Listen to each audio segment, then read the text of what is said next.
إن الحمد لله نحمده ونستعينه ونستغفره ونعوذ بالله من شرور أنفسنا ومن سيئات أعمالنا من يهده الله فلا مضل له ومن يضلل فلا هادي له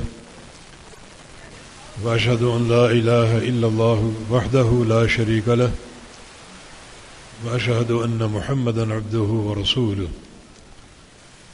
يا أيها الذين آمنوا اتقوا الله حق تقاته ولا تموتن إلا وأنتم مسلمون يا أيها الناس اتقوا ربكم الذي خلقكم من نفس واحدة وخلق منها زوجها وبث منهما رجالا كثيرا ونساء واتقوا الله الذي تساءلون به والأرحام إن الله كان عليكم رقيبا يا أيها الذين آمنوا اتقوا الله وقولوا قولا سديدا يصلح لكم أعمالكم ويغفر لكم ذنوبكم ومن يطع الله ورسوله فقد فاز فوزا عظيما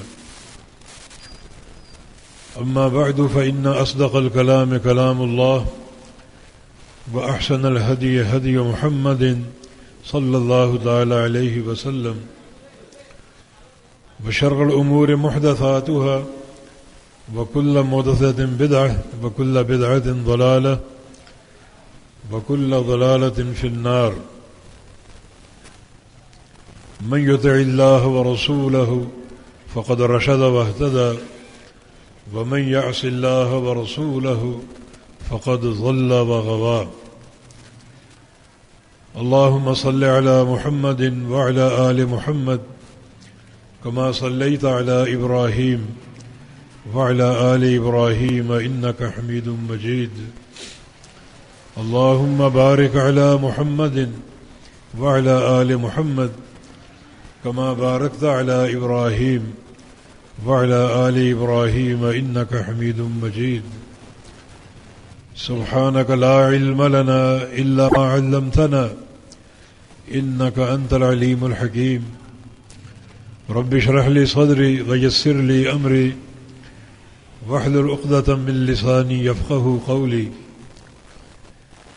لقد قال الله سبحانه وتعالى بعد أعوذ بالله من الشيطان الرجيم من همزه ونفخه ونفثه بسم الله الرحمن الرحيم يا أيها الناس أنتم الفقراء إلى الله والله هو الغني الحميد وإن يشاء يذهبكم يأتي بخلق جديد إن يشاء يذهبكم ويأتي بخلق جديد وما ذلك على الله بعزيز اللہ تعالیٰ کی توفیق سے حدیث ابو ذر آپ کے سامنے بیان ہوئی. اس کے آخری مسائل میں کچھ تقدیر کے مباحث تھے. اس بحث کی تکمیل کے لیے آج ایک اور حدیث آپ کو سناؤں گا. یہ عبداللہ بن عباس رضی اللہ عنہما سے مروی ہے. فرماتے ہیں کہ کنت خلف النبی صلی اللہ علیہ وسلم علی دابہ، میں ایک سواری پر نبی علیہ السلام کے پیچھے سوار تھا. تو آپ نے مجھ سے فرمایا کہ یا غلام، اے بچے.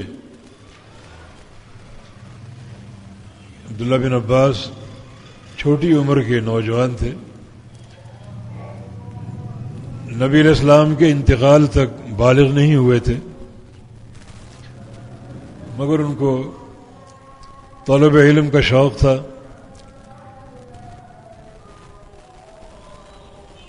اور حصول علم کی بڑی رغبت تھی. نبی علیہ السلام کی دعائیں بھی آپ کو حاصل تھیں. تو چونکہ سفر جاری تھا تو رسول اللہ صلی اللہ علیہ وسلم نے بہتر سمجھا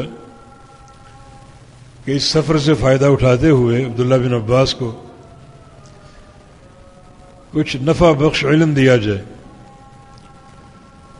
تو فرمایا کہ یا غلام، اے بچے، الا اعلمک کلمات تنفعک، میں تمہیں کچھ باتیں بتانا چاہتا ہوں جن کا تمہیں بڑا فائدہ ہوگا، بڑا نفع ہوگا. وہ باتیں کیا ہیں؟ احفظ اللہ یحفظک، احفظ اللہ تجدہ تجاہک. تم اللہ تعالیٰ کی حفاظت کرو، اللہ تعالیٰ تمہاری حفاظت کرے گا.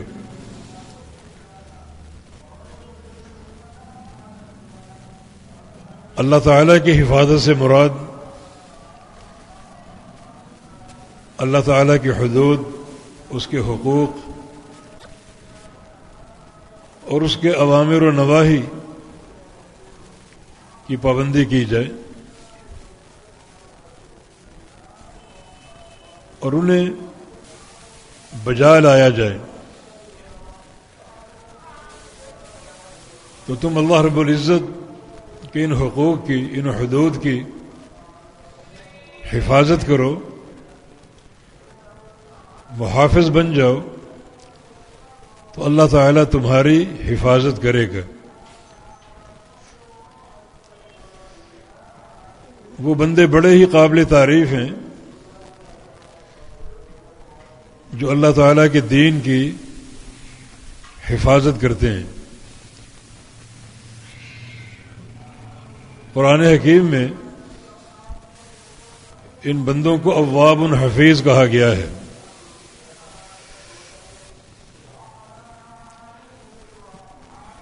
اللہ کی طرف رجوع کرنے والے اور حفیظ،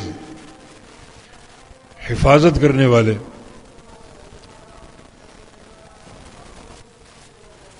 ان کے لیے جنت کے وعدے ہیں، اللہ تعالیٰ کی رضا کے وعدے ہیں. حفاظت سے مراد دو چیزیں ہیں، ایک نیکیوں کی حفاظت کرنا اور دوسرا گناہوں کی حفاظت کرنا. نیکی کی حفاظت سے مراد یہ ہے کہ نیکیاں اختیار کی جائیں، چن چن کر انہیں اپنایا جائے اور اس میں روز افزوں اضافہ ہو. اور گناہوں کی حفاظت سے مراد یہ ہے کہ اگر گناہوں کا ارتکاب ہو جائے تو انہیں یاد رکھا جائے تاکہ ان سے توبہ کرتے رہیں اور گاہے بگاہے رجوع الی اللہ اختیار کر کے اور ان گناہوں کے تعلق سے اللہ تعالیٰ کے دربار میں تضرع اختیار کر کے، آہ و بکا کر کے، رو دھو کر معافی مانگی جائے. یعنی گناہ کر کے فراموش نہ کر دیا جائے اور گناہوں کو بھلا نہ دیا جائے.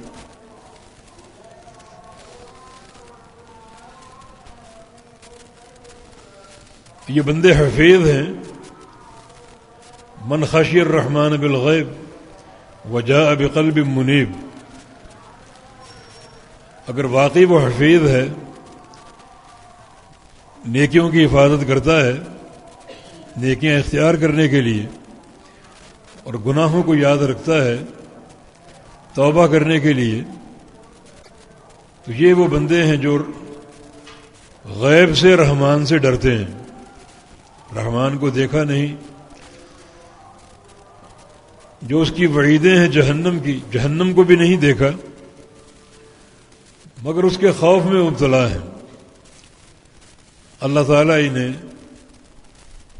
قیامت کے دن قلب سلیم کے ساتھ لائے گا. اور قلب سلیم وہ قلب ہوتا ہے، وہ دل ہوتا ہے جو صحیح سالم ہو، فتنوں سے بچا ہوا ہو اور پاک صاف ہو. اور یہ اس بندے کے لیے فضیلت ہے جو حفیظ کے لقب سے ملقب ہو، یعنی حفاظت کرنے والا. تو یہاں احفظ اللہ حفیظ بننے کا آپ کا حکم ہے کہ تم حفیظ بنو، یعنی اللہ تعالیٰ کے دین کے محافظ بنو، اعمال صالحہ انجام دیتے ہوئے اور گناہوں سے بچتے ہوئے، اور جن گناہوں کا ارتکاب ہوا انہیں یاد رکھتے ہوئے تاکہ بکثرت ان سے توبہ ہوتی رہے اور منہج استغفار ادا ہوتا رہے. قرآن حکیم نے ایک عمل کی خاص طور پہ حفاظت کا حکم دیا ہے، حافظوا علی الصلوات والصلاۃ الوسطی وقوموا للہ قانتین، کہ نمازوں کی حفاظت کرو اور خاص طور پہ صلاۃ وسطیٰ کی. نمازوں کی پابندی ہو، نمازوں کی حفاظت ہو. حفاظت سے مراد جو نمازوں کے حقوق اور آداب ہیں اور نمازوں کے تعلق سے جو محمد مصطفیٰ علیہ السلام کی سنت کے تقاضے ہیں انہیں پورا کیا جائے. اور حفاظت سے مراد نمازوں کے اوقات کی حفاظت ہے، اور وہ صلاۃ الوسطی خاص طور پہ عصر کی نماز، کہ اس کی تو خوب پابندی کرو، اس کے وقت کی حفاظت کرو اور اس کو بر وقت ادا کرنے کی کوشش کرو. عصر کی نماز کے وقت کی حفاظت یہ ان لوگوں کا کام ہے جو واقعتاً حفیظ ہیں، جو اللہ تعالیٰ کی حدود کی حفاظت کرنے والے ہیں اور اس کے حقوق کی حفاظت کرنے والے ہیں. یہ وقت تھوڑا سا بھاری ہوتا ہے. کچھ لوگ قیلولہ کرتے ہیں تو تھوڑی سی نیند کر کے اٹھنا یقیناً گراں گزرتا ہے، اور یہ وقت بازاروں میں رش کا ہوتا ہے اور گاہک ہر طرف پھیلے ہوتے ہیں، تو ان کی پرواہ نہ کرتے ہوئے اپنی دکان کو بند کرنا اور اپنے کاروباری مرکز کو سمیٹ کے اٹھنا اور نماز عصر ادا کرنے کے لیے جانا، یقیناً یہ ایک بڑا اہم اور شاق امر ہے. مگر جو لوگ پرواہ نہیں کرتے نہ نیند کی نہ کاروبار کی اور اس نماز کو وقت پر ادا کرتے ہیں، وہ حقیقت حفیظ ہیں جن کو اللہ رب العزت نے ان حقوق اور حدود کی حفاظت کی توفیق دی. ورنہ عصر کی نماز کے وقت کو برباد کرنا بہت زیادہ وعیدوں کا باعث ہے. من فاتت صلاۃ العصر فکأنما وطر اہلہ ومالہ، جس بندے کی عصر کی نماز لیٹ ہو جائے اسے تو شاید محسوس نہ ہو کہ میں کیا کر بیٹھا اور کتنا وبال میں نے خریدا ہے،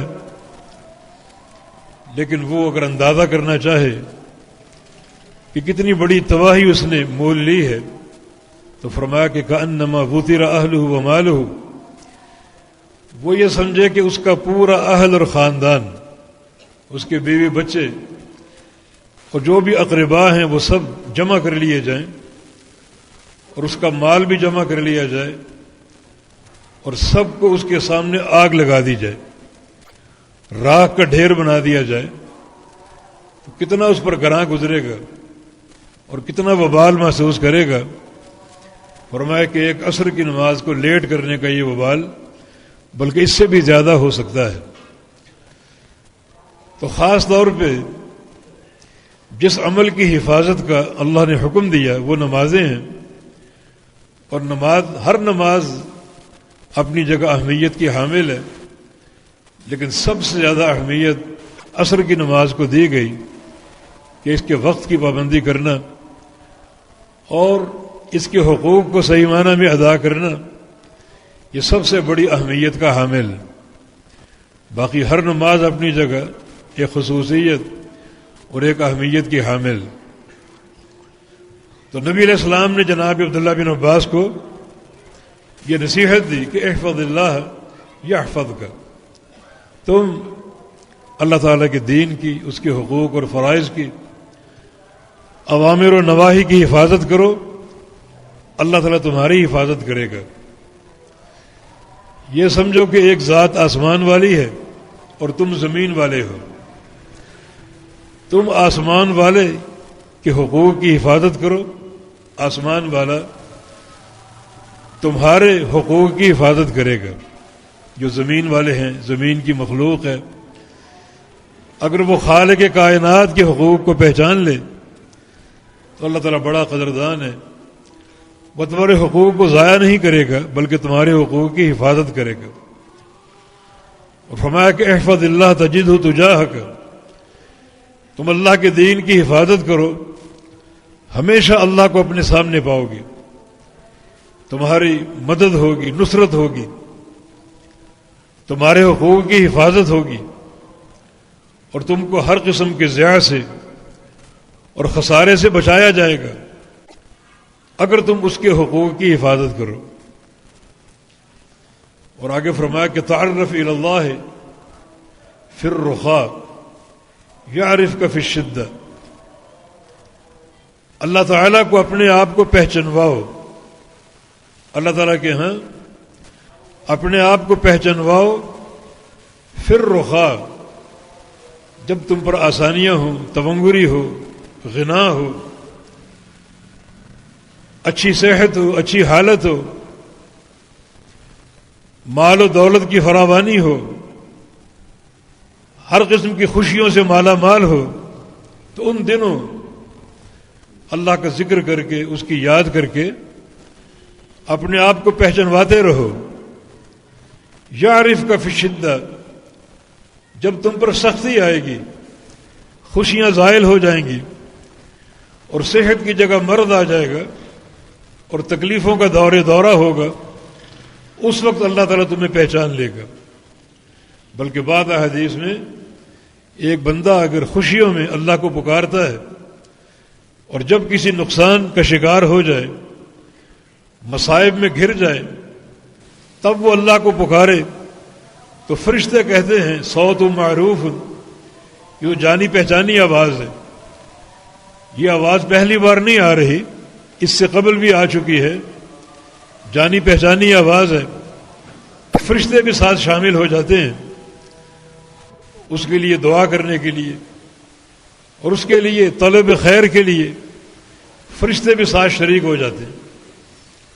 اور اگر ایک بندہ اپنی فراوانی کے دور میں اللہ تعالیٰ کو یاد نہیں کرتا، اپنی صحت اور جوانی کے نشے میں مست ہے اور مال و دولت کی فراوانی میں وہ آخرت اور تعلق باللہ سے غافل ہے اور اللہ کو یاد نہیں کرتا، پھر اچانک وہ مصائب کا شکار ہو جائے، مشاکل کا شکار ہو جائے، اب وہ اللہ کو پکارے تو فرشتے کہتے ہیں صوت منکر، یہ بڑی غیر مانوس آواز ہے، پہلی بار سن رہے ہیں، تو فرشتے اس آواز کی پرواہ نہیں کرتے۔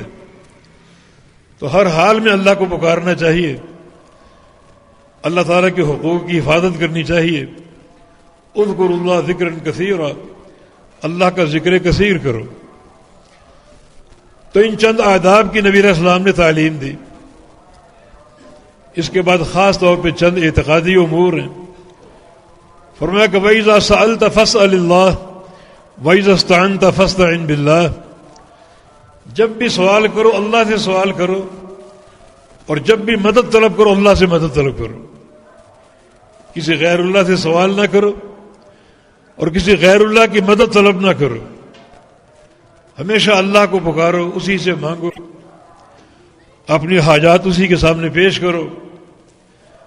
ابو ذر غفاری کے حدیث آپ سن چکے کہ اس کے کیسے خزانے ہیں اور کیسی اس کی عطا ہے، کتنے وسیع خزانوں کا مالک ہے کہ پوری کائنات کو یکلخت دینے کے بعد بھی اس کے خزانوں میں اس قدر کمی بھی نہیں آتی، جیسے کسی بحر زخار میں سوئی ڈبو کر نکال لیں کتنا پانی کم ہوگا، اس قدر کمی اس کے خزانے میں نہیں آتی۔ اسی کو پکارو، اسی سے استعانت کرو۔ یقیناً وہ خوش ہوگا. اور یہ پکارنا اور دعا کرنا توحید کے بڑے اہم شعبوں میں سے. جو اللہ کو چھوڑ کر غیر اللہ کو پکارتا ہے وہ صریح کفر کا ارتکاب کرتا ہے. اس پر صریح کفر کا حکم لگے گا جو غیر اللہ کو پکارتا ہے، غیر اللہ سے حاجات طلب کرتا ہے اور غیر اللہ سے مشکل کشائی کا تقاضا اور مطالبہ کرتا ہے. یقیناً یہ عمل کفر ہے. تو اے عبداللہ، جب بھی تم پکارو اللہ کو پکارو، اور جب بھی استعانت کرو اللہ تعالیٰ سے کرو، وہی تمہاری پکار کا جواب دے گا. ادعونی استجب لکم. بڑی صریح باتیں ہیں یہ، دو ٹوک باتیں. مجھے پکارو، میں تمہاری دعائیں قبول کروں گا اور تمہاری پکار کا جواب دوں گا. یقیناً ہر دعا قابل قبول ہے، جس کی احادیث میں 3 صورتیں بیان ہوئی. ایک یہ کہ جو آپ نے مانگا اللہ نے عطا کر دیا اور دعا قبول ہو گئی. دوسرا یہ کہ جو آپ نے مانگا اللہ نے عطا نہیں کیا، مگر اللہ کے علم میں ہے کہ آگے چل کر آپ کسی مشکل کا شکار ہونے والے تھے، تو اللہ نے آج کی دعا کے نتیجے میں وہ مشکل آپ سے ٹال دی، حل کر دی اور آسانی عطا فرما دی. اور تیسری تاثیر یہ ہے کہ اللہ رب العزت آج کی اس دعا کو سنبھال لے آخرت کے لیے. آخرت کے بوجھ اللہ تعالیٰ ٹال دے، درجات علا عطا فرما دے آج کی دعا کے نتیجے میں. اور یہ تاثیر سب سے برگزیدہ ہے اور سب سے عظیم الشان ہے کہ اللہ تعالیٰ ہماری دعاؤں کے بدلے ہمیں آخرت کی دولتیں اور خزانے عطا فرما دے، آخرت کے لیے اپنی رضا اور محبت عطا فرما دے اور جنت کے داخلوں کی بشارت دے دے. یہ تاثیر سب سے عمدہ اور سب سے اعلیٰ ہے. تو کوئی دعا رد نہیں ہوتی، ہر دعا قابل قبول ہے. ہاں قبولیت کی صورتیں ہیں، اسی لیے بندے کو جلدی نہیں کرنا چاہیے. دعائیں مانگتا رہے، جس قدر زیادہ دعائیں مانگے گا اسی قدر اللہ کا قرب حاصل ہوگا اور ہر دعا قبولیت کے لائق. تو آپ نے اس اعتقادی مسئلے کے تعلق سے عبداللہ بن عباس کی تربیت فرمائی کہ جب بھی سوال کرو اللہ سے کرو، اور جب بھی مدد طلب کرو اللہ تعالیٰ سے کرو. وہی تمہاری پکار سننے والا اور تمہاری پکار کا جواب دینے والا اور وہی مدد کرنے والا ہے. آگے فرمایا کہ وَاعْلَمْ أَنَّ مَا أَصَابَكَ لَمْ يَكُنْ لِيُخْطِئَكَ وَمَا أَخْطَأَكَ لَمْ يَكُنْ لِيُصِيبَكَ. عبداللہ یہ بات جان لو کہ جو چیز تمہیں مل گئی، حاصل ہو گئی، اس کا نہ ملنا ممکن نہیں تھا. وہ تمہیں مل چکی، مانا یہ اللہ کا امر مقدر ہے، یہ تقدیر کا فیصلہ ہے. وہ تمہیں مل کر رہے گی اور مل کر رہی، اس کا نہ ملنا ممکن نہیں ہے. اگر تقدیر میں ملنا لکھا ہوا ہے اور وہ نہ ملے تو یہ جھوٹ اللہ تعالیٰ کی تقدیر کی طرف منسوب ہوگا، اور اللہ اس سے بری ہے، اس کا علم اس سے بری ہے. وہ ہر چیز جانتا ہے، سارے حوادث کو جانتا ہے، ان حوادث کے وقوع سے قبل. اور فرمایا کہ وَمَا أَخْطَأَكَ لَمْ يَكُنْ لِيُصِيبَكَ. اور جو چیز آپ کو نہیں مل سکی اس کا ملنا ممکن نہیں ہے. اللہ کی تقدیر میں اگر نہ ملنا لکھا ہوا ہے تو پوری دنیا زور لگا لے، وہ آپ کو مل نہیں سکتی، حاصل نہیں ہو سکتی. یہ دو جملے تقدیر پر ایمان کے تعلق سے ایک جوہر کی حیثیت رکھتے ہیں. ہر امر مقدر ہے اور تقدیر میں لکھا جا چکا ہے. تقدیر میں جس کام کو ہونا لکھا ہوا ہے اس کا نہ ہونا ممکن نہیں، اور جس کام کا نہ ہونا لکھا ہوا ہے اس کا ہونا ممکن نہیں. جس چیز کا ملنا لکھا ہوا ہے اس چیز سے محرومی ممکن نہیں ہے، اور جس چیز سے محرومی لکھی ہوئی ہے اس کا عطا ہونا ممکن نہیں ہے. بندہ اچھی طرح اس نقطے کو پہچان لے تاکہ اس کا تقدیر پر ایمان راسخ اور کامل ہو۔ یہ ایمان کا چھٹا رکن ہے جس پر ایمان لائے بغیر بندہ کامل مومن نہیں بن سکتا اور اس کا ایمان قابل قبول نہیں ہو سکتا۔ رسول کریم صلی اللہ علیہ وسلم نے کئی موقعوں پر اپنے نمائندے اور قاصد بھیجے یہ اعلان کرنے کے لیے کہ لا يدخل الجنۃ الا مؤمن، جنت میں صرف مومن بندے جائیں گے۔ یہ اعلان آپ نے حجۃ الوداع کے موقع پر ایام تشریق میں کئی صحابہ سے کروائے، اور یہ اعلان آپ نے فتح خیبر کے موقع پر بھی کئی صحابہ سے منادی کی صورت میں کروائے کہ دنیا والوں کو بتا دو۔ اور حج کے موقع پر تو عظیم اجتماع تھا، 1,00,000 سے زائد صحابہ جمع تھے، اور آپ نے کئی منادی بھیجے تاکہ ہر خیمے میں خبر پہنچ جائے کہ جنت میں صرف مومن جائیں گے۔ اور مومن کامل وہی ہے جو 6 ارکان کو مان لے صحیح منہج کے ساتھ اور صحیح طریق کے ساتھ۔ ایمان باللہ ہے، ایمان بالملائکہ، ایمان بالرسل، ایمان بالکتب، اور ایمان بیوم الآخرہ، اور ایمان بالقدر، تقدیر پر ایمان، جو کہ ایمان کا چھٹا رکن ہے۔ تو اس کو مانے بغیر ایمان مکمل نہیں ہو سکتا۔ تقدیر پر ایمان لانے کے 4 مرحلے ہیں، ان 4 مرحلوں پر ہمارا ایمان ہونا چاہیے۔ پہلا مرحلہ اللہ تعالیٰ کا علم، اس کا علم ہر شے کو محیط ہے، اور وہ ساری باتوں کو جانتا ہے، سارے حوادث کو جانتا ہے ان کے وقوع سے قبل۔ ایک واقعہ اگر آج سے 70 سال بعد ہوگا، 100 سال بعد ہوگا، وہ اللہ کے علم میں ہے۔ ایک واقعہ اگر آج سے 100 صدیوں کے بعد ہوگا، اللہ کے علم میں ہے۔ حتیٰ کہ قیامت کا قائم ہونا اور قیامت کے دن کون کامیاب اور کون ناکام، کون جنتی اور کون جہنمی، اللہ ان سارے امور کو جانتا ہے۔ کون نیکیاں لائے گا اور کون گناہ لائے گا، سب اللہ کے علم میں ہے اور سب لکھا ہوا ہے۔ یہ مرحلہ علم ہے، اس کا علم سابق۔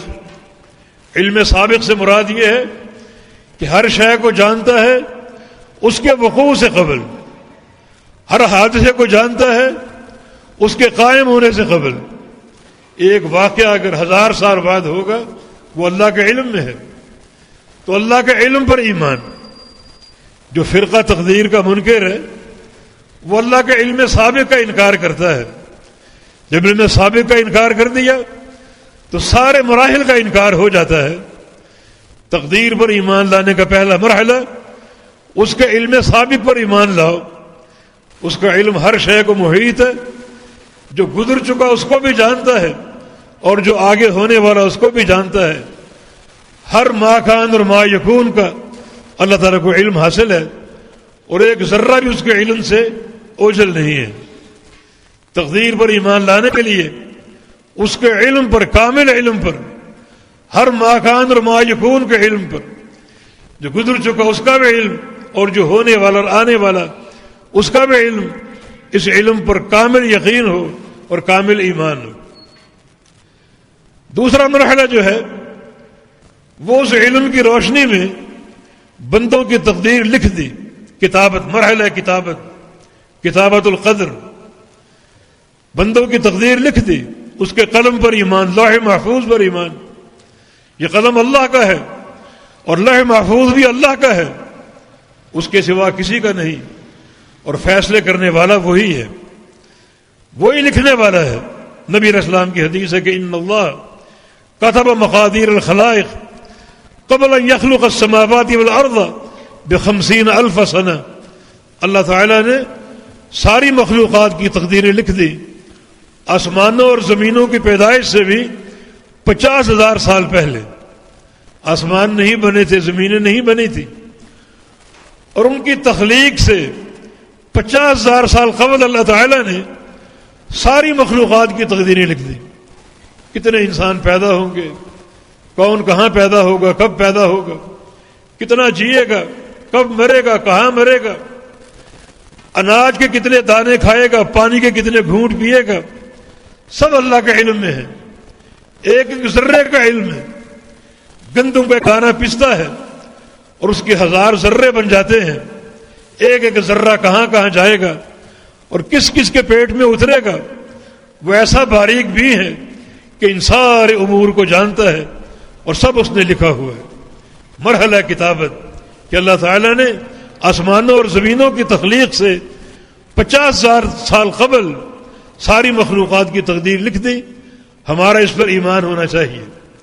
اللہ تعالیٰ کا علم سابق اور تقدیر کی کتابت، جف القلم ما هو کائن، جو کچھ ہونے والا ہے اسے لکھ کر قلم خشک ہو چکی ہے، اسے لکھ کر قلم خشک ہو، یہ قلم اللہ کا ہے، اس قلم کا مالک اللہ ہے۔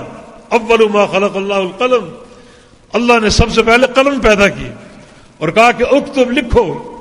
قلم نے پوچھا ما اکتب، کیا لکھوں؟ فرمایا کہ اکتب مقادیر الخلائق، ساری مخلوقات کی تقدیریں لکھو۔ تو اس قلم کا خالق اور مالک اللہ رب العزت ہے، اسی کے امر سے قلم چلی اور اس نے مقادیر خلائق لکھی۔ اس کا مالک کوئی انسان نہیں ہے۔ علامہ اقبال بہت بڑے شاعر ہیں، مگر ان کے 2 شعر جھوٹے ہیں بالکل، کہ کی محمد سے وفا تو نے تو ہم تیرے ہیں، کہ جہاں چیز ہے کیا لوح و قلم تیرے ہیں۔ جھوٹ ہے یہ، لوح و قلم اللہ رب العزت کا ہے، کوئی اس میں تدخل نہیں کر سکتا، کوئی اللہ کے فیصلوں کو ٹال نہیں سکتا۔ دوسرا شعر، نگاہ مرد مومن سے بدل جاتی ہے تقدیریں۔ کیا معنی اس کا کہ ایک مرد مومن کی نگاہ اللہ کے فیصلے تبدیل کر دیتی ہے، ایک مرد مومن کی نظر اللہ کے فیصلے تبدیل کر دیتی ہے؟ یہ شعر بھی عقیدے کے خلاف ہے، ایمان بالقدر کے خلاف ہے، اور ہم ہرگز اس شعر کو قبول نہیں کر سکتے، اسے رد کریں گے، اس کی تردید کریں گے، اس کو کتاب و سنت کے مقاصد اور عقیدے کے خلاف قرار دیں گے کہ مرد مومن کی نگاہ جو ہے وہ اللہ کے فیصلے تبدیل کر دے۔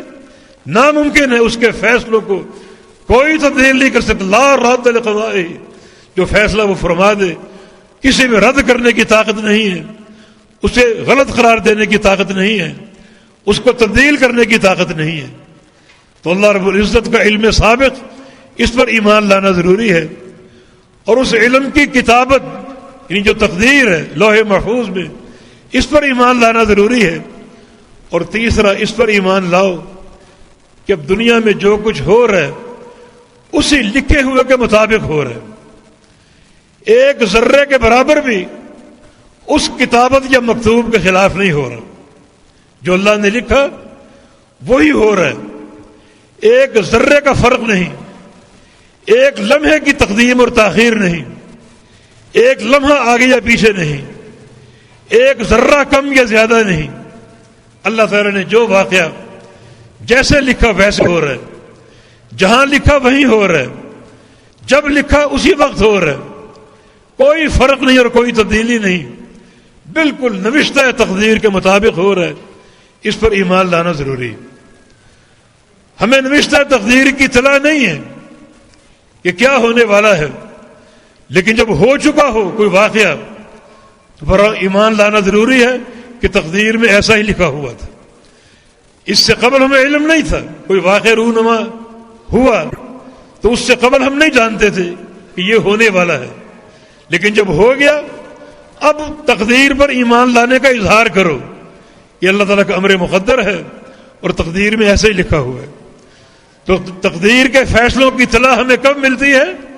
جب کوئی کام ہو چکا ہو اور جب کوئی امر نافذ ہو چکا ہو۔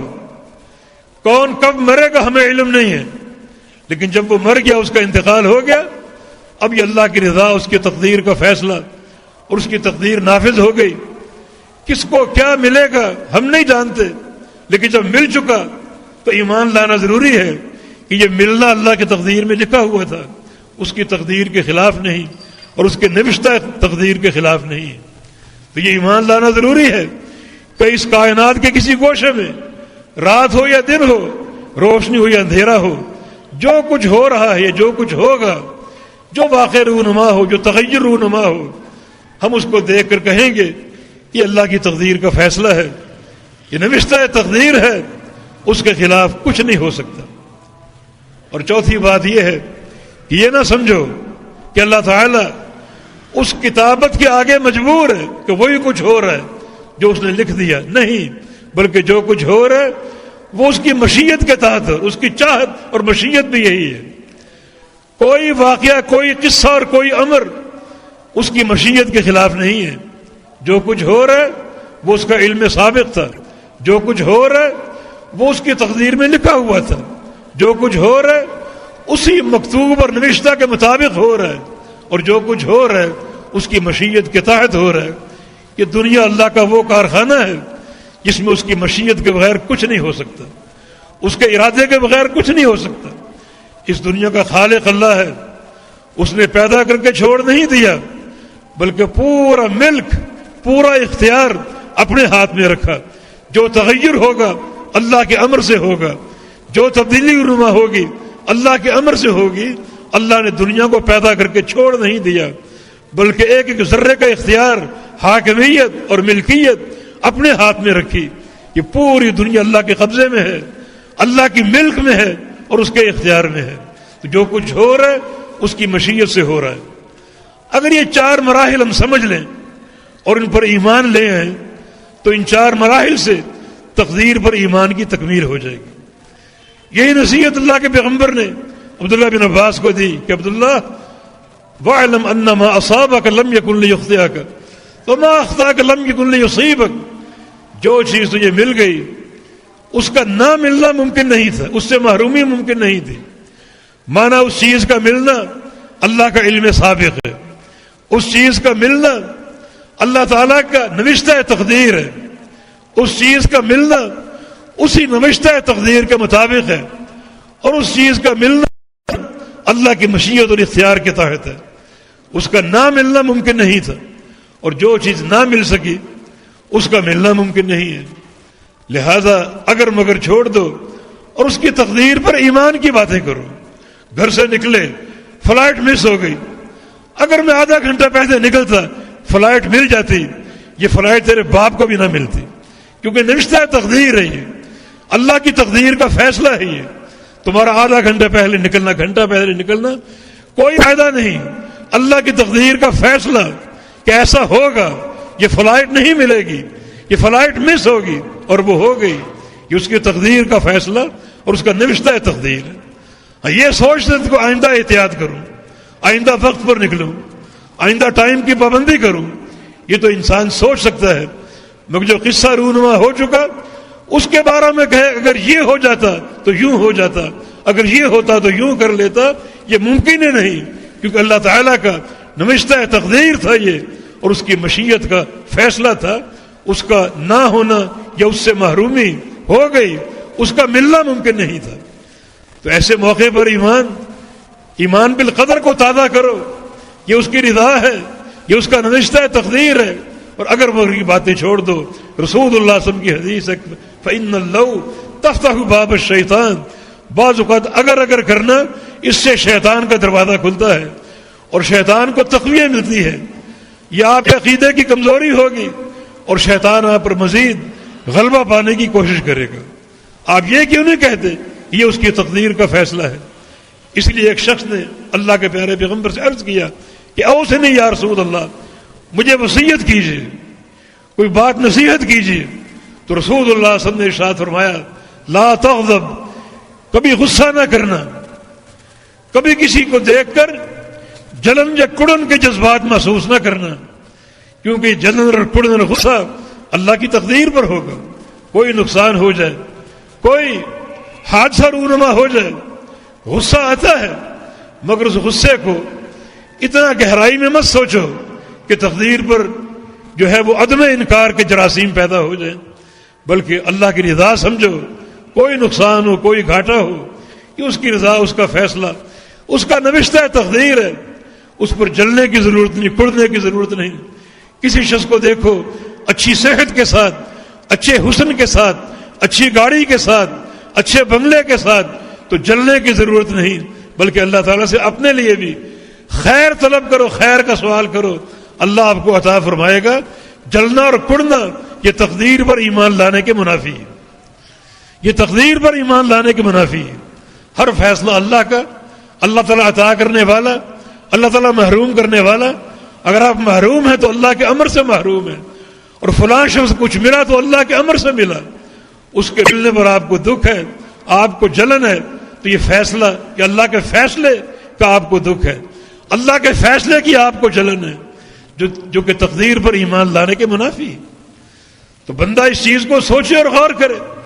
اس شخص نے کہا یہ تو عام سی بات ہے، غصہ نہ کرو، اور نصیحت کیجئے۔ فرمایا کہ پھر بھی یہی نصیحت ہے کہ لا تغضب، غصہ نہ کرو۔ کہا کچھ اور نصیحت کیجئے، فرمایا کہ لا تغضب، غصہ نہ کرو۔ تو یہ غصہ اور یہ غضب کی کیفیت اس کے تانے بانے تقدیر پر ایمان لانے سے ملتے ہیں۔ یہ مسئلہ اعتقادی بھی ہو سکتا ہے، تو کسی قسم کے غیظ و غضب کے اظہار کی بجائے اللہ کے فیصلے کو قبول کر لینا، اس پر راضی ہو جانا، یہ تقدیر پر ایمان لانے کا جوہر ہے۔ یہ اللہ کی رضا حاصل کرنے کا پروگرام ہے، اور اللہ آپ کو بھی مالا مال کر سکتا ہے، آپ کو بھی عطا کر سکتا ہے۔ اور اگر دل میں حسد کے جذبات ہوں، جلنے اور کڑنے کے جذبات ہوں، تو پھر یہ سراسر محرومی ہے اور تقدیر پر ایمان لانے کے منافی ہے۔ اور آخری جملہ رسول اللہ صلی اللہ علیہ وسلم نے فرمایا کہ وَاعْلَمْ لَوْ أَنَّ الْأُمَّةَ اجْتَمَعَتْ عَلَىٰ يَنْفَعُوكَ بِشَيْءٍ لَا يَنْفَعُونَكَ إِلَّا مَا كَتَبَهُ اللَّهُ لَكَ۔ اگر یہ ساری امت جمع ہو جائے، ساری دنیا جمع ہو جائے تجھے کوئی فائدہ پہنچانے کے لیے، اور وہ فائدہ اللہ کی تقدیر میں نہیں لکھا ہوا، تو پوری دنیا جمع ہو کر بھی وہ فائدہ آپ کو نہیں پہنچا سکتی۔ پوری دنیا اکٹھی ہو کر بھی وہ فائدہ آپ کو نہیں پہنچا سکتی۔ اگر کچھ پہنچا سکتی ہے تو وہ کیا ہے؟ ما کتبہ اللہ لک، جو اللہ نے لکھا ہے، جو اس کی تقدیر کا نوشتہ ہے۔ اگر کوئی ایک ذرہ دو ذرے آپ کو دے سکتی ہے تو یہ وہی جو اس کی تقدیر میں لکھا ہوا ہے، باقی پوری دنیا جمع ہو کر آپ کو کوئی فائدہ نہیں پہنچا سکتی۔ اور پوری دنیا جمع ہو جائے آپ کا نقصان کرنے کے لیے تو آپ کو نقصان بھی نہیں پہنچا سکتی، مگر جو اللہ نے لکھا، جو اس نے لکھا وہ نقصان ہو سکتا ہے، اس کے علاوہ کچھ نہیں۔ تو اللہ کے فیصلے ہو چکے۔ جف القلم بما هو کائن، رفعت الاقلام وجفت الصحف، قلمیں اٹھا لی گئیں، جو اللہ کی قلم ہے جس سے اللہ نے لکھا اس کو اٹھا لیا گیا۔ اب یہ قلم دوبارہ استعمال نہیں ہوگی، استعمال ہو چکی۔ اللہ کی ساری خبریں سچی ہیں، اس کا سارا مکتوب سچا ہے، قلم ہمیشہ کے لیے اٹھا لی گئی ہے، اب کوئی چیز تبدیل نہیں ہوگی۔ ہاں ایک حدیث آپ کے ذہن میں یقیناً آئے گی کہ لا يرد القدر الا الدعاء، کہ تقدیر کو دعا ٹال دیتی ہے، دعا تقدیر کو رد کر دیتی ہے۔ کہ قلم تو اٹھا لیے گئے، اب یہ قلم دوبارہ نہیں چلے گی، تو پھر کیا معنی اس کا؟ دعا تقدیر کو ٹال دیتی ہے، کیا معنی اس کا؟ اس کا معنی یہ کہ دعا کا تقدیر کو ٹال دینا سب لکھا ہوا ہے، یہ لکھے ہوئے کے خلاف نہیں ہے۔ بس تقدیر میں لکھا ہوا آپ کے نقصان اور نقصان اور نقصان، کاروبار میں گھاٹا اور گھاٹا اور گھاٹا، یعنی تقدیر ایک سمت کی طرف جا رہی ہے، اور وہ آپ کا نقصان، آپ کا گھاٹا، اور آپ دعا کرتے ہیں کہ یا اللہ اس نقصان کو دور کر دے، اس نقصان کو یا اللہ پورا اس کی تلافی فرما دے۔ آپ نے دعا کر ڈالی، اب تقدیر تبدیل ہو سکتی ہے اللہ کے امر سے، اس طرح کہ اس کی سمت تبدیل ہو جائے گی۔ جو سفر آپ کے نقصان کا تھا وہ سفر آپ کے فائدے کی طرف رواں دواں ہو جائے گا۔ آپ کا مسلسل نقصان ہو رہا ہے جو کہ تقدیر میں لکھا ہوا ہے، ایک موڑ پر آپ نے دعا کی، وہ دعا کرنا بھی لکھا ہوا ہے، اللہ نے دعا قبول کر لی، وہ قبول کرنا بھی لکھا ہوا ہے، اور آپ کی سمت تبدیل ہو گئی، اور بجائے نقصان کے نفع کی طرف چل پڑی، اب فائدہ ہونا شروع ہو گیا۔ یہ تقدیر کی تبدیلی۔ ایک بندہ مریض ہے، دائمی مریض، مرض پہ مرض اس پر حملہ آور ہو رہے ہیں، اور یہ تقدیر میں لکھا ہوا ہے، پھر وہ دعا کرتا ہے کہ یا اللہ شفا دے دے، صحت دے دے، اللہ اس دعا کو قبول کر لیتا ہے اور اس کی سمت شفا کی طرف موڑ دیتا ہے۔ یہ تقدیر کی تبدیلی ہے کہ بیماری سے شفا کی طرف آنا بندے کی دعا سے، خسارے سے فائدے کی طرف آنا بندے کی دعا سے، فسق و فجور کی زندگی سے عمل صالح اور تقوی کی طرف آ جانا بندے کی دعا سے۔ یہ تقدیر کی تبدیلی ہے، اور سب لکھا ہوا ہے۔ جو تقدیر دعا سے قبل تھی وہ بھی لکھی ہوئی ہے، دعا کرنا بھی لکھا ہوا ہے، اور دعا کے بعد قبولیت بھی لکھی ہوئی ہے، اور اس کے بعد جو دعا کی تاثیر ہے وہ بھی لکھا ہوا ہے۔ تو کوئی چیز اس دنیا میں نوشتہ تقدیر کے خلاف نہیں ہو رہی. ان تمام گہرائیوں کے ساتھ تقدیر پر ایمان لانا ضروری ہے. اللہ تعالیٰ کا وہ راز ہے جس سے کوئی آگاہ نہیں ہے، حتیٰ کہ کوئی فرشتہ بھی نہیں، کوئی نبی بھی نہیں، عام انسان تو دور کی بات ہے. بس یہ سارے فیصلے اللہ رب العزت کے ہیں کہ پوری دنیا خالق کائنات کی ہے. وہی اس دنیا کا خالق ہے اور وہی اس کا مالک ہے. جب مالک ہے تو اس کائنات میں جو کچھ ہو رہا ہے اس کے امر سے ہو رہا ہے. اس کی مشیت نافذ ہے، اس کا ارادہ اور رضا نافذ ہے، اس کی مرضی نافذ ہے. اس کی مرضی کے بغیر ایک پتہ نہیں ہل سکتا، ایک قطرہ نہیں برس سکتا. ہر شے اس کی مرضی کے تحت ہے اور اس کی مشیت کے تحت ہے. ان گہرائیوں کے ساتھ تقدیر پر ایمان لانا یہ ایمان کی تکمیل کا ذریعہ ہے. اور تقدیر کے بارے میں شک و شبہ کا اظہار کرنا، یہ تقدیر کے تعلق سے ایسی باتیں کرنا جو تقدیر کے انکار پر منتج ہوں، یہ ایمان کی جو ہے وہ کمی اور ایمان کی حلاوت سے دوری اور ایمان کی تکمیل کے منافی معاملہ ہوگا. تو ان 6 ارکان کو ماننا حقیقی ایمان ہے. اور اللہ کا فرمان من یکفر بالایمان فقد حبط عملہ، جو بندہ امور ایمان میں سے کسی ایک امر کا کفر کر بیٹھے، کسی ایک امر کا انکار کر بیٹھے، شک و شبہ میں مبتلا ہو جائے، اس کے سارے عمل اور ساری نیکیاں برباد ہو جاتی ہیں. تو اللہ تعالی ہمیں ایمان کا صحیح جوہر عطا فرما دے. 6 کے 6 ارکان پر صحیح معنی میں اللہ تعالی ایمان لانے اور قبول کرنے اور تسلیم کرنے کی توفیق عطا فرما دے، تاکہ ہمارے عمل اللہ کے ہاں قابل قبول ہوں اور من کی جزا بڑھ چڑھ کر ہم کو حاصل ہو. وما التوفیق الا باللہ. اقول قولی ھذا واستغفر اللہ لی ولکم وآخر دعوانا ان الحمد للہ رب العالمین.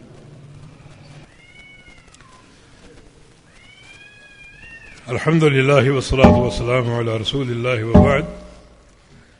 تمام بیماروں کے لیے دعائے صحت کر دیجیے. اللہ تعالی تمام مریضوں کو، تمام بیمار بھائیوں اور بہنوں کو صحت کاملہ عاجلہ اور دائمہ عطا فرماتے.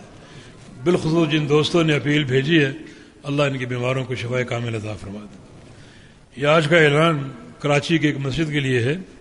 یہ مسجد ابو ہریرہ نیا آباد لیاری کے علاقے میں ہے. یہاں علاقے کی پسماندگی آپ جانتے ہیں، غربت کا دورہ ہے. مسجد بحمد اللہ تکمیل کے آخری مراحل میں ہے. ایک چھوٹی بنی ہوئی تھی، اب 7 کا پلاٹ خرید کر اس کی توسیع کا پروگرام جو ہے وہ بن چکا ہے اور کافی کام ہو چکا ہے. بتاتے ہیں کہ بقیہ کام کی تکمیل کے لیے یہ 5 سے 6 لاکھ کی ضرورت ہے، اور چونکہ یہ فنڈ وہاں کی جماعت کے پاس نہیں ہے، کام رکا ہوا ہے. تو اللہ کے گھر کی تکمیل میں اب آگے بڑھے. ہمارے گھروں میں کوئی کمی ہو تو ہمیں چین نہیں آتا اور اس کو پورا کرنے کی کوشش کرتے ہیں. اللہ کا گھر اگر ادھورا ہو تو کیسے ہم چین سے بیٹھ جائیں؟ ہم سب کو آگے بڑھنا چاہیے تاکہ اللہ کا گھر تک جو ہے وہ مکمل ہو جائے. من بنا للہ مسجد بن اللہ له بیتا فی الجنہ، جو اللہ کی مسجد بنائے گا، اور ایک حدیث میں وہ پرندے کے گھونسلے کے برابر کیوں نہ ہو، تو اس پرندے کے گھونسلے کے برابر آپ تعاون کر دیجئے تاکہ ایک جنت میں گھر بن جائے. اللہ پاک توفیق عطا فرمائے. یہ مسجد کی تعمیری اخراجات کے علاوہ جو دیگر اخراجات ہیں، تنخواہیں ہیں، بل وغیرہ، وہ جماعت برداشت کر رہی ہے، مگر جماعت کی برداشت سے یہ بڑھ کر ہے. غربت ہے، وہاں پسماندہ علاقہ ہے، تو اس میں آپ کو آگے بڑھنا چاہیے اور جماعت کی حوصلہ افزائی کرنی چاہیے. اللہ پاک توفیق عطا فرمائے.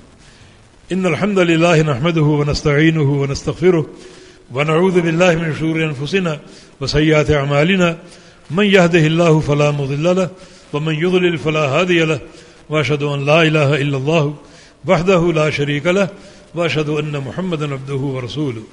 يا ايها الذين امنوا اتقوا الله حق تقاته ولا تموتن الا وانتم مسلمون. يا ايها الناس اتقوا ربكم الذي خلقكم من نفس واحده وخلق منها زوجها وبث منهما رجالا كثيرا ونساء واتقوا الله الذي تساءلون به والارحام ان الله كان عليكم رقيبا. يا ايها الذين امنوا اتقوا الله وقولوا قولا سديدا يصلح لكم اعمالكم ويغفر لكم ذنوبكم ومن يطع الله ورسوله فقد فاز فوزا عظيما.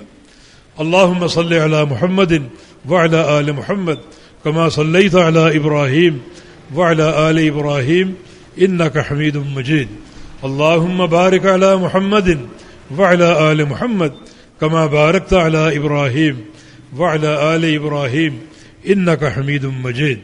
ربنا لا تؤاخذنا إن نسينا أو أخطأنا ربنا ولا تحمل علينا إصرا كما حملته على الذين من قبلنا ربنا ولا تحملنا ما لا طاقة لنا به واعف عنا واغفر لنا وارحمنا أنت مولانا فانصرنا على القوم الكافرين رب اغفر وارحم وأنت خير الراحمين رب اغفر وارحم وأنت خير الراحمين اللهم انصر الإسلام والمسلمين اللهم انصر من نصر دين محمد صلى الله تعالى عليه وسلم واجعلنا منهم واخذل من خذل دين محمد صلى الله تعالى عليه وسلم ولا تجعلنا منهم اللهم اغفر للمسلمين والمسلمات والمؤمنين والمؤمنات الأحياء منهم والأموات إنك سميع قريب مجيب الدعوات ربنا تقبل منا إنك أنت السميع العليم وتب علينا إنك أنت التواب الرحيم برحمتك يا أرحم الراحمين وصلى الله عليه وسلم.